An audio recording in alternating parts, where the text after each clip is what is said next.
1970년 11월 29일 노르웨이 베르겐의 죽음의 계곡. 한 남자가 가족과 함께 등산을 하고 있었다.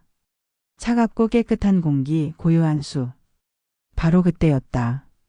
남자의 코끝에 무언가 타는 냄새, 익숙하면서도 낯선, 불쾌한 그 냄새가 날카롭게 스쳤다. 냄새는 남자를 숲 깊숙한 곳으로 이끌었고 그는 바위 틈에 쓰러져 있는 한 여자를 발견한다. 여자의 상반신은 불에 탁엄게 그을려 있었다. 주변에는 분홍색 수면제 알약들이 흩어져 있었고 싸구려 럼주병 2개와 휘발유통이 나뒹굴고 있었다. 마치 스스로 자신을 불태운 것처럼.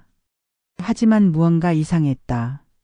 그녀의 자세는 너무나 평온했고 불에 타지 않은 손가락은 마치 무언가를 기다리는 듯 곱게 펴져 있었다. 이것이 그녀의 마지막 모습이었다. 아니, 우리에게 허락된 그녀의 유일한 모습. 그녀는 누구였을까? 왜 이 차가운 계곡에서 불꽃과 함께 사라져야 했을까? 만약 당신이 지금 세상의 모든 기록에서 지워진 채 발견된다면 사람들은 당신을 어떻게 기억할까? 아니, 기억할 수는 있을까? 지금부터의 이야기는 이름도 지문도 과거도 없이 사라진 한 여자에 대한 기록이다. 사람들은 그녀를 ISDAL의 여인이라 부른다. 사건 현장은 기묘함으로 가득했다. 시신의 주변은 마치 잘 짜인 연극 무대 같았다. 하지만 진짜 미스터리는 이제 시작이었다. 경찰은 그녀의 소지품을 찾기 시작했고 며칠 뒤 베르겐 기차역 보관함에서 그녀의 것으로 보이는 여행 가방 2개가 발견된다. 가방을 여는 순간 수사관들은 직감했다. 이것은 단순한 자살 사건이 아니라는 것을. 가방 안에는 여러 종류의 가발과 안경, 다양한 국적의 화폐, 그리고 암으로 보이는 메모가 적힌 노트가 들어있었다.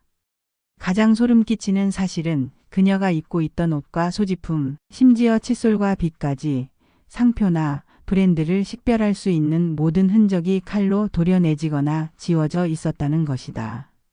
마치 그녀라는 존재 자체가 세상에 없었다는 듯이.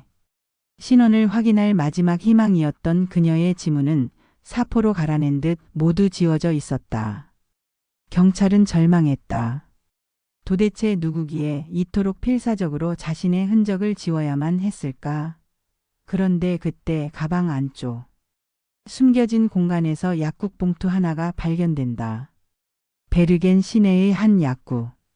경찰은 신라 같은 희망을 안고 약국으로 달려갔다. 약사는 그녀를 기억했다. 아, 그분. 눈이 아주 예쁜 분이었어요. 피부병 연고를 사가셨죠. 그녀는 처방 전에 페넬라 페이스라는 가명을 썼다. 드디어 첫 번째 조각이 맞춰지는 순간이었다. 경찰은 이 가명을 토대로 노르웨이 전역의 호텔 투숙객 명단을 샅샅이 뒤졌고 마침내 놀라운 사실이 드러났다. 페넬라 페이스는 그녀가 사용한 수많은 이름 중 하나에 불과했다.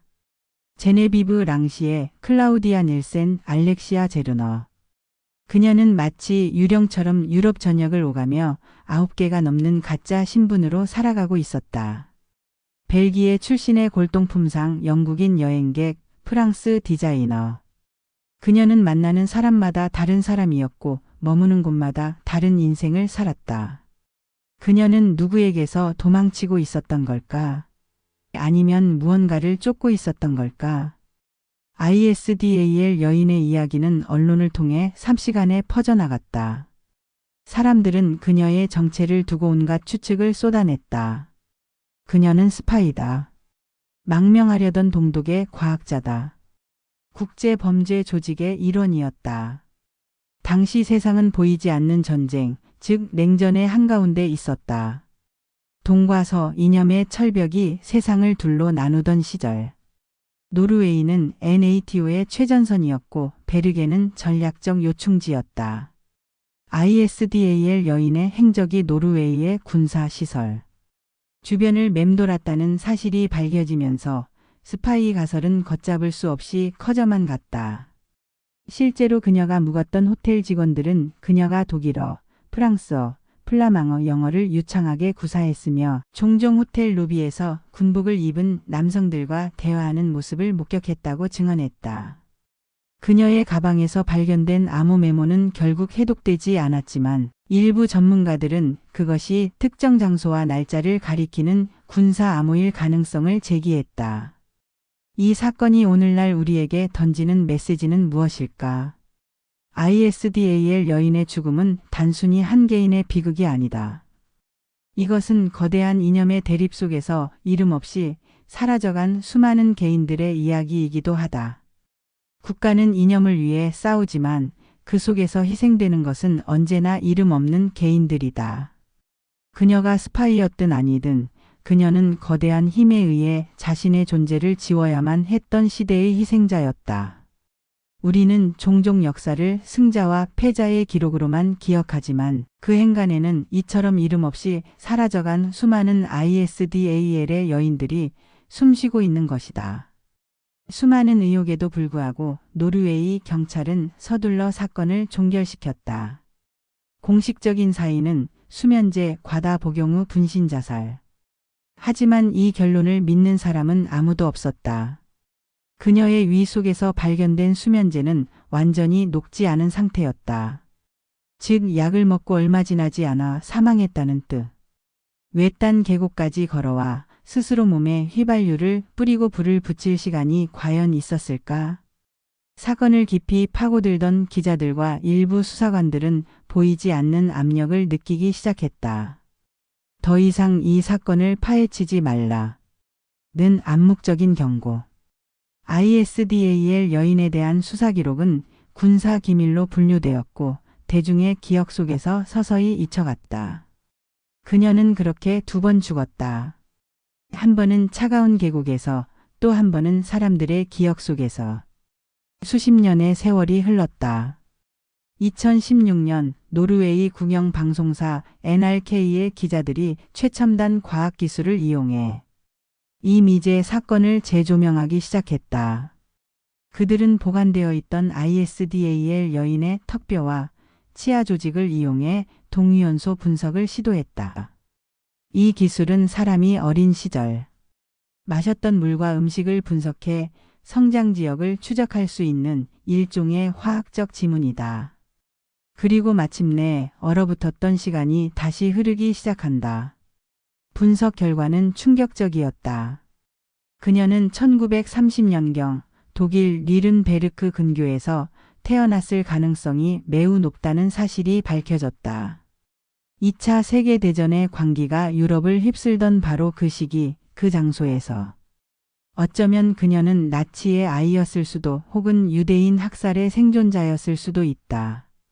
확실한 것은 그녀의 지워진 과거가 인류의 가장 끔찍한 비극과 맞닿아 있다는 사실이었다.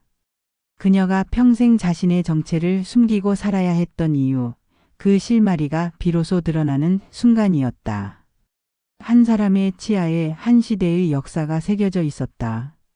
그녀가 그토록 지우고 싶었던 과거는 어쩌면 그녀 개인의 것이 아니라 우리 모두의 비극적인 역사였을지도 모른다. 우리는 기억을 통해 존재를 증명하지만 만약 그 기억이 지옥 같다면 어떻게 해야 할까? 기억을 지우는 것은 나를 지우는 것과 같다. 그녀는 과거로부터 도망치기 위해 끊임없이 자신을 버려야 했고 결국 이름 없는 유령이 되어 세상을 떠돌아야 했다. 당신의 삶을 송두리째 지워버리고 싶은 기억이 있는가? 그 기억을 지운다면 여전히 당신은 나로 존재할 수 있을까? ISDAL 여인의 출생지가 밝혀지면서 퍼즐의 마지막 조각을 맞출 수 있다는 희망이 생겨났다. 하지만 동시에 더 깊은 미궁 속으로 빠져들었다. 그녀는 왜 노르웨이에서 죽어야만 했을까? 그녀의 암호 노트는 무엇을 의미했을까? 바로 그때 한 시민의 제보가 들어왔다. 사건이 일어나기 5일 전 ISDALien 계곡 근처에서 하이킹을 하던 한 남자. 그는 검은 코트를 입은 외국인 여성과 마주쳤고 그 뒤를 2명의 남자가 뒤따르고 있었다고 증언했다. 여자의 표정은 극도의 공포에 질려 있었고 그를 지나치며 입을 열려는 순간 뒤따라오던 남자 중 하나가 그녀에게 무언가 속삭였다고 한다. 여자는 입을 닫고 그대로 남자들과 함께 숲속으로 사라졌다. 남자는 당시 그녀가 했던 말을 기억해냈다. 그것은 독일어였다. 이치 KOMM이 볼드. 곧 가겠다 혹은 곧 온다는 뜻의 말이었다. 이 증언은 모든 것을 뒤엎었다. 그녀는 혼자가 아니었다. 그녀는 누군가에게 쫓기고 있었고 어쩌면 자신의 죽음을 예감하고 있었을지도 모른다. 그렇다면 그녀가 시신 옆에 남겨둔 물건들은 무엇이었을까? 흩어진 수면제, 술병, 휘발유. 그것은 자살의 흔적이 아니었다. 그것은 메시지였다. 누군가에게 보내는 마지막 신호. 상상해보라. 그녀는 자신이 곧 죽을 것임을 알았다. 자신을 쫓는 자들은 자신의 모든 흔적을 지울 것이라는 것도. 그래서 그녀는 자신의 죽음을 위장해야만 했다. 스파이의 자살. 그래야만 세상이 주목하고 경찰이 움직이고 자신의 존재가 완전히 잊히는 것을 막을 수 있으니까. 그녀는 자신의 몸을 태워 세상에 지워지지 않는 질문을 던진 것이다. 나를 찾아줘. 라고. 불꽃은 그녀의 마지막 언어였고 죽음은 그녀의 가장 절박한 외침이었다. 그녀는 사라진 것이 아니었다. 스스로 사라지지 않는 미스터리가 되기를 선택한 것이다. 반세기가 넘는 시간이 흘렀지만 우리는 여전히 그녀의 이름을 모른다. 그녀가 사랑했던 사람도, 그녀를 울게 했던 기억도, 그녀가 꿈꿨던 미래도 알지 못한다. 우리는 그저 그녀가 남긴 비극적인 흔적들을 더듬을 뿐이다. 하지만 그녀는 실패하지 않았다. 그녀는 자신의 죽음을 통해 자신의 존재를 영원히 박제시켰으니까. ISDAL의 여인은 이제 한 개인의 이름이 아니라 지워진 자들의 대명사이자 진실을 향한 꺼지지 않는 질문이 되었다. 어쩌면 이 사건의 본질은 그녀가 누구인가를 밝혀내는 것이 아닐지도 모른다. 진짜 중요한 질문은 우리는 왜 그녀를 잊어서는 안 되는가이다. 그녀의 이야기는 우리에게 경고한다. 한 사람의 역사가, 한 사람의 존엄성이 이토록 쉽게 지워질 수 있는 세상은 위험하다고. 우리가 그녀를 기억하려는 노력을 멈추는 순간 제2, 제3의 ISDAL 여인은 언제든 다시 나타날 수 있다고 말이다. 그녀의 이름을 찾아주는 것, 그것은 그녀를 위한 일이 아니라 바로 우리 자신을 위한 일이다. 당신의 이름은 무엇입니까? 당신의 삶이 한순간에 지워진다면 세상에 어떤 흔적을 남기고 싶으신가요?